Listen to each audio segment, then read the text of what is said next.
Hello there, Sera from 17 once again, introducing you to my Gears of War 3 Shadows of Raam DLC, or Ram's Shadows should I say. I keep saying it the opposite way around. It doesn't matter, you get what I mean. It's on insane difficulty, and this is the third part to Chapter 4, Under the Shadow. And this is an interesting one, because as you can see there's two sides of the central staircase. There's enemies coming from both sides. There's a grinder to the right there, there's a bunch of normal grubs, and I'm stood on the left hand side on this little bit of the corner using the general third person shooter corner trick, and I get rushed by two grubs. They do this every time, and luckily enough I've got enough bullets to stop them, but they will always rush you, and I don't have any other real weapons to thin out the ranks because there's a lot of them. They take a lot of damage, and you'll see they're all coming down the stairs now. There's Therons, there's a whole bunch of trouble, and the first thing they do is they come for me. Here he is, here's the first one. He tries to chainsaw me, we have a lovely chainsaw battle, and his buddy's just behind him waiting for the next chainsaw, so I fire from the hip, but for some reason he's already been downed, so I can just finish him off. And you could say getting lucky, but I fought in this room maybe 3 times because I died a bit on the top area, and every single time none of those two guys that rushed me killed me, and they rushed me the same way, so just be careful. And then you can focus on killing the grinder, and the bottom floor now well, there's a sniper up there, and there's also a sniper on the other side, but I didn't see him until I got up the stairs, which is really funny because I end up messing around with him. But I got a really bad death here because as you move towards the back of this room, there's some grenades in this room, but there was one guy stood in this room for some reason. So I throw a grenade in before I go in because I think he's going to be in there, and I don't know if he is. No, I don't think he was, but you'll notice on that video where I put the compilation of my deaths, when I went in there to check for ammo, I got killed. And I had to do the entire fight again, so it's really frustrating, but I'm out of boom shot, so I pick up the torque bow, and I actually don't use my torque bow in the next area, and I probably should have, because you get a refill in that area, and I didn't realise. So there's the sniper, 2 yards away from me, absolutely shit my pants. That's why I do a little rapage, because he could have killed me in a shot, and he didn't. I got really lucky then. But down he goes, and as you push into this next area, you're going to see a spawn of enemies. There'll be a bunch of Therons, a bunch of normal soldiers, and this room is interesting for cover because it does have it, but it can be kind of awkward to get the angles that you need. So to my right is a sniper, there's also a shotgun guy. And if you ever see a grenadier like that with a fucking shotgun, that guy is so dangerous. Especially on co-op, because anybody that plays co-op knows the difficulty scales, and he can hit me from this range and kill me in one shot on co-op. On your own, he doesn't quite have the same kind of damage. It's a little less, but it's still pretty ridiculous. And that one shotgun guy will run through your entire team, because he's so accurate, he's so aggressive, and he's got some really good range. It's pretty crazy. Speaking of range, the PP90 on Modern Warfare 3, that gun was destroying me earlier when I was using the UMP. And when I use it, it doesn't do anything for me. It really doesn't seem like a fantastic gun, but when I watch people use it, it looks like a monster weapon. And I've just actually read to find out what the patch today was to fix, and apparently it was to introduce a new game mode, which sounds interesting aside from they've taken kill streaks out, which is bullshit. And it was meant to fix the host issues and the lag issues, and I don't know, man, because if it's indicative of what I've played today, I'm still not having the best connections with it. Because they know there's a problem, and they know they can fix it, but I feel like I'm a second behind, I really do, and it's just upsetting, it's really upsetting, especially when you're competitive. And it would just be nice if, like on Gears of War 3, they drop those dedicated servers, because I don't even spot the lag on this game, and it's such a better and more competitive game for it, because you feel like you're not getting cheated.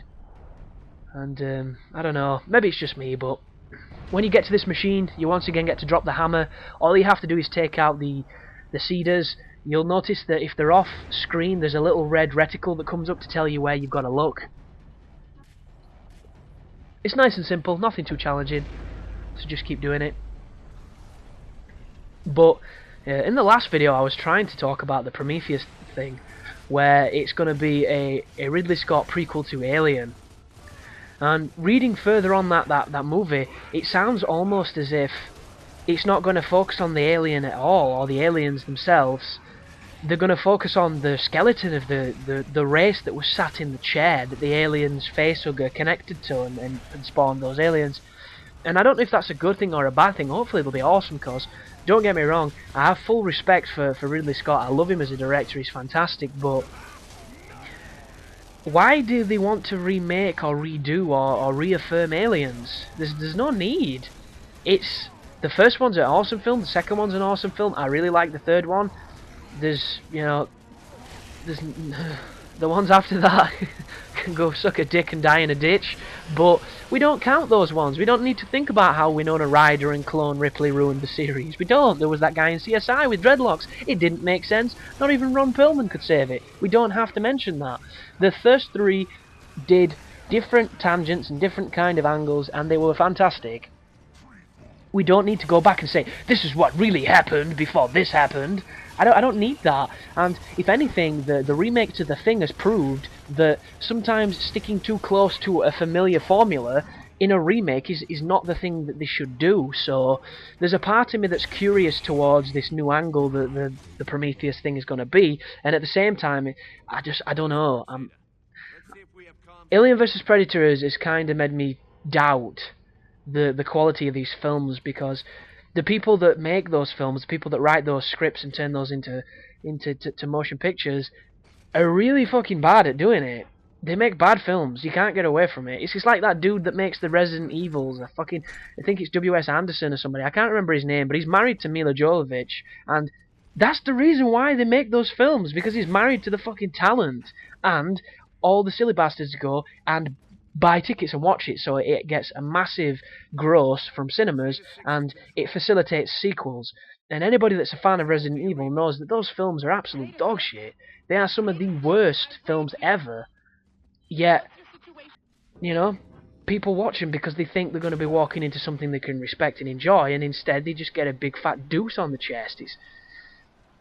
It's exploitation, if you ask me, and some of the Resi films are a hell of a lot more watchable than other ones. Like the one where, I think it was the third one, where she's in the desert doing the Mad Max. That was a hell of a lot more watchable than the other ones, I think. And the first one wasn't too bad. The first one was interesting, but I don't know. You can't make those movies. You can't. They're never gonna, be for everybody, because sometimes when you stay too close to the subject material, you'll disappoint the fans, you'll disappoint somebody all the time, but then if you stray too far away from it, they all say you should have strayed close to it, and there is no healthy balance, there's no equilibrium to be had. You're just gonna get something that can never really stand on its own. And a good example of this, in my opinion, is Terminator Salvation. Terminator Salvation is not the best film, but it's by no means a bad film. The biggest problem that Terminator Salvation has is the fact that it has Terminator in the name. You put that word in a film, and that film better be fucking good from all angles, or you're just going to dismiss it. Just look at Terminator 3. I didn't even realise there was a Terminator 3, and I watched it when it first came out, because I hated it so much I denied its existence. I still do. I class 1, 2 and Salvation, that's literally it. And I do believe that Salvation, if it had just been, super evil robots from the future, might have been a fantastic film, because we wouldn't have had that precedence of this is a Terminator, we have these preconceived notions of what this is going to be. Because you watch Terminator 2 and it's like, why does anybody make any more films? That film is amazing. It's like, they've done it, we've covered this now, we can move on to the next genre. It's like, there's no need for any more films, it's done everything brilliantly. And then Terminator 3 came along and took a big fat chest on everyone's memory. A big fat chest? That don't even make sense. A big fat shit on the chest of everyone's memory, there you go. But it's such a fine line to get it right, and very few films do. There are very few that even come close to... I mean, just look at that Yui Boll guy. That guy's a fucking lunatic. He makes bad films about games, and some of the games he makes them are bad games. I mean, look at Hostel. Hostel as a game was a pile of shit. It was funny, and it was racist, and it was completely unpolitically correct, and that's why people liked it. But at the end of the day, it was a bag of shit. Nobody wants to see a film about a game that has no direction, no storyline, and it, in all essence, is a piece of shit. It's just stupid. But... they're going to milk anything. Just look at the cinema at this moment in time. We've got remakes on top of remakes on top of remakes. And even remakes now, they're going back and doing prequels because a remake just wouldn't work. And I watched the most recent... Well, I watched the remake of Fright Night and I actually enjoyed it. But I remember the original being really scary because I watched it from a young age. And the remake is just like Colin Farrell walking around looking all suave like he's some kind of Persian drug dealer. It's really strange. But I'm going to cut out this video once we get into this next fight, because I do believe it's one of the most challenging of the level. And I have a lovely bitch strategy to get past it, because I had a lot of trouble on this next one. And if you're playing on Insane, you're probably going to have the same issues I did. And this is a lovely cowardly approach that will succeed every time, because you don't have to worry about getting rushed. You don't have to worry about splash damage, because it's such an awkward angle for the enemies to hit you that you don't get that much action. But thanks for watching, guys, and you take care now.